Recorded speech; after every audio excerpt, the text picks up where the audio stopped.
बड़ी खबर इस वक्त आपको बता दें, कोरोना का ओमिक्रॉन वेरिएंट देश के 11 राज्यों तक फैल चुका है और देश भर में ओमिक्रॉन के अब तक 98 मामले सामने आ चुके हैं। जी हां, देश की राजधानी दिल्ली में ओमिक्रॉन के 10 और नए मामले सामने आए हैं, यानी कि दिल्ली में ओमिक्रॉन के कुल केसेस बढ़कर के अब 20 हो गए हैं। राहत की बात यह है कि 10 मरीज रिकवर भी हो गए हैं। ओमिक्रॉन मरीजों की बढ़ती संख्या के बीच सरकार ने सतर्कता और बढ़ा दी है। इस बीच यूरोप में कोरोना वायरस ने हाहाकार मचा रखा है। सबसे ज्यादा परेशानी ब्रिटेन में है, जहां रिकॉर्ड तोड़ मामले आए हैं। कोरोना ने अब तक के सारे रिकॉर्ड वहां तोड़ दिए हैं। यूके की बात की जाए तो एक दिन में यानी 24 घंटे में 88,376 मामले आए हैं। अब तक का ये सबसे बड़ा आंकड़ा है यूरोप का, ब्रिटेन का। कोरोना के बढ़ते खतरे को देखते हुए मिस वर्ल्ड प्रतियोगिता फिलहाल स्थगित कर दी गई है। मिस वर्ल्ड की कई प्रतियोगी कोरोना पॉजिटिव आई हैं, जिसके बाद मिस वर्ल्ड प्रतियोगिता को स्थगित किया गया है। भारतीय प्रतियोगी मानसा भी कोरोना पॉजिटिव पाई गई हैं। अब 90 दिनों के अंदर होगा मिस वर्ल्ड फिनाले।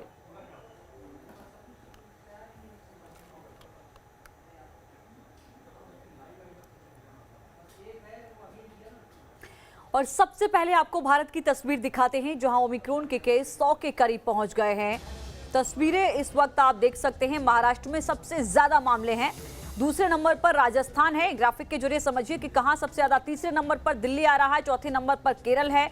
फिर गुजरात में मामले बढ़ रहे हैं। कर्नाटक में भी मामले बढ़ रहे हैं और इस तरीके से तेलंगाना तक यहां पर ये मामले बढ़ते हुए नजर आ रहे हैं। तमिलनाडु में भी मामले सामने आ गए हैं, आंध्र प्रदेश में भी और पश्चिम बंगाल में भी। टोटल मिलाकर 11 राज्यों में दस्तक दे चुका है ओमिक्रॉन। और इस वक्त सीधे रुख करते हैं दिल्ली में मौजूद हमारे संवाददाता राहुल डबास का। राहुल, चिंता बढ़ती जा रही है राजधानी वासियों की, क्योंकि 20 ओमिक्रॉन के मामले, 85 टोटल कोरोना के मामले, और अगर इसी रफ्तार से मामले बढ़ते रहे तो सचेत अभी से होना होगा। निश्चित तौर से ज्योति, कई तरह की चिंताएं हैं। पहली चिंताएं तो ये है कि जिनकी जीनोम सीक्वेंसिंग हो रही है उन्हीं से ही पता चल रहा है कि ओमिक्रॉन पॉजिटिव है। अगर ब्रिटेन की बात करें उदाहरण के तौर पे, वहाँ 5-5.5 हज़ार के आसपास ओमिक्रॉन पॉजिटिव आए हैं, लेकिन ब्रिटेन की अथॉरिटी का कहना है कि संख्या 10 गुना भी हो सकती है। लेकिन हर एक संक्रमित कोविड-19 पॉजिटिव व्यक्ति का जीनोम सीक्वेंसिंग कराया नहीं जा सकता। ये बहुत लंबा प्रोसीजर है, खर्चीला प्रोसेस है।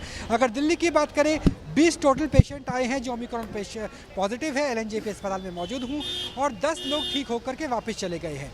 राजधानी दिल्ली में या देश में अगर लिहाज से देखें तो अच्छी बात यह है कि कोई भी क्रिटिकल पेशेंट ओमिक्रॉन से संक्रमित नहीं है। लेकिन अगर वॉल्यूम बहुत ज़्यादा होता है, अगर बहुत लोग एक साथ संक्रमित होते हैं तो निश्चित तौर पर हेल्थ इंफ्रास्ट्रक्चर पर जोर पड़ेगा। और वो जोर हमने डेल्टा वेरिएंट के समय देखा था, जब मई और अप्रैल और मई के महीने में किस तरह की स्थिति थी दिल्ली ही नहीं पूरे देश की। तो ऐसी स्थिति उत्पन्न ना हो, इसके लिए ट्रेसिंग की जा रही है, टेस्टिंग की जा रही है और हर लिहाज से बैठकों का दौर भी चल रहा है।